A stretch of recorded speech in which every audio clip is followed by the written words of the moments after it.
अस्सलाम वालेकुम all the friends, this is Ejaz Ali with butterfly academy. तो फ्रेंड्स, कल हमने रेन एंड मार्टिन का पहला चैप्टर डिस्कस किया जिसका नेम था द सेंटेंस, और आज हम डिस्कस करने जा रहे हैं रेन एंड मार्टिन का दूसरा चैप्टर जिसका नेम है subject and predicate. So basically हमने कल ये डिस्कस किया कि सेंटेंस क्या होता है, और आज हमने डिस्कस करना है कि सेंटेंस में क्या होता है। So without any delay, let's get started. When we make a sentence, जब हम सेंटेंस बनाते हैं, number first, we name some person or thing. जब हम जुमला बनाते हैं तो उसमें कोई ऐसी चीज़ उठाते हैं या कोई ऐसा शख्स उठाते हैं जिसको हम नेम देते हैं। And number second, say something about that person or thing. और दूसरा जो हम काम करते हैं जुमला बनाने वक्त, वो ये करते हैं कि हम उस चीज़ या जिस शख्स को हमने नेम दिया होता है उसके बारे में हम कुछ बोलते हैं। तो सेंटेंस बनाने के लिए हम ये दो चीज़ें करते हैं। In other words, we must have a subject to speak about and we must say और predicate something about that subject.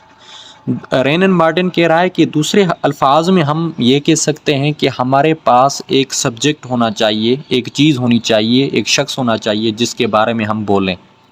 और दूसरी चीज़ क्या, जो चीज़ उस शख्स या उस चीज़ के बारे में बोलनी है, ये दो चीज़ें होनी चाहिए हमारे पास, तो हमारा सेंटेंस जो है बन सकता है, बनाया जा सकता है। This is the content of the sentence. Hence every sentence has two parts. Wren and Martin कह रही है कि इस तरीके से हमें पता चल गया कि जुमले के दो पार्ट्स होते हैं। कौन से दो parts? Number first, the part which names the person और thing we are speaking about, this is called the subject of the sentence. एक पार्ट जुमले का ये होता है कि जिस शख्स या जिस चीज़ के बारे में हम बोल रहे होते हैं, ये जुमले का पहला पार्ट है, और इस पार्ट को रेन एंड मार्टिन ने नेम दिया है सब्जेक्ट। इसको सब्जेक्ट कहते हैं। और दूसरा पार्ट कौन सा होता है, आगे हम डिस्कस करेंगे कि दूसरा पार्ट होता है the part which tells something about the subject.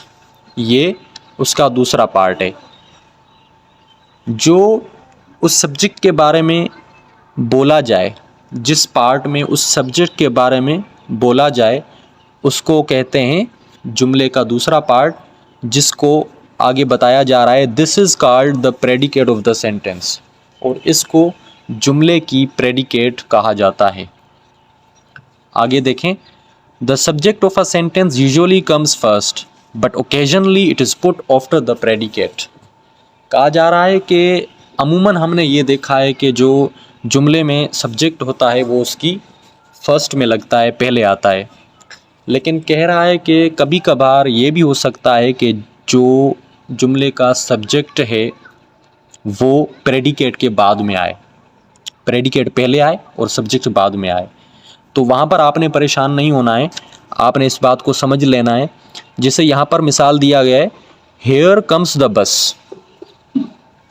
So guys, इस सेंटेंस को देखें, हेयर कम्स द बस। अब इसमें अगर आप देखेंगे तो जो सब्जेक्ट है वो द बस है, लेकिन आया लास्ट में है जुमले की में। तो प्रेडिकेट कौन सा है? Here comes. अब प्रेडिकेट पहले आ गया, जो सब्जेक्ट है वो बाद में आ गया। तो आपने जस्ट जो है क्या करना है कि वर्ड के एक्शन को देखना है, ना कि उसकी पोजीशन को देखना है। वो जुमले में कौन सा एक्शन परफॉर्म कर रहा है उस हिसाब से हमने उसका नेम देना है। तो द बस जो है वो हमारा सब्जेक्ट है, क्योंकि द बस एक चीज़ है जिसके बारे में हमने बोलना है। क्या बोलना है? हेयर कम्स, इधर आ रही है। तो ये क्या हुआ? प्रेडिकेट हुआ, हेयर कम्स। नीचे वाले सेंटेंस में देखें, sweet are the uses of adversity. अब यहाँ देखें, द यूजेस ऑफ एडवर्सिटी जो है वो सब्जेक्ट है, स्वीट आर ये क्या है? प्रेडिकेट है। कैसे? क्योंकि जिस चीज़ के बारे में हम बोल रहे हैं वो है द यूजेस ऑफ एडवर्सिटी, और जो बोल रहे हैं वो क्या बोल रहे हैं? Sweet are. ये जो चीज़ बोली जा रही है ये प्रेडिकेट हो गया, और जिस चीज़ के बारे में बोला जा रहा है the uses of adversity subject हो गया। नीचे देखें, in imperative sentences the subject is left out.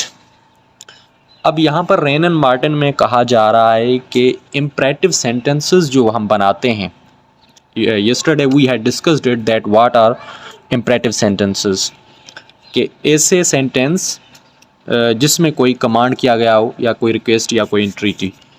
So imperative sentence में कहा जा रहा है कि तकरीबन जो है हमारा सब्जेक्ट वो बाहर फेंका जाता है। In imperative sentences the subject is left out, subject जो है बाहर किया जाता है। कैसे? नीचे देखें, सिट डाउन, बैठ जाएं। तो यहाँ पर ये किसको कहा जा रहा है कि sit down? Here the subject you is understood. यहाँ पर यू जो है कि आप बैठ जाओ, तो यहाँ पर यू जो है वो अंडरस्टूड है। Thank him, here too the subject you is understood. अब यहाँ पर भी जो है सब्जेक्ट यू अंडरस्टूड है। कैसे? क्योंकि जो बात कही जा रही है, जो बात की जा रही है वो सेकंड पर्सनल प्रोनाउन से की जा रही है जो कि यू है, तो यहाँ पर यू जो है अंडरस्टूड है। तो ये अगर कोई ऐसा इम्परेटिव सेंटेंस आ जाए तो आपने ये कभी नहीं समझना कि यहाँ पर सब्जेक्ट नहीं है, वहाँ पर सब्जेक्ट मौजूद है, बट इट इज़ अंडरस्टूड। तो ये था फ्रेंड्स हमारा आज का lesson from rain and Martin.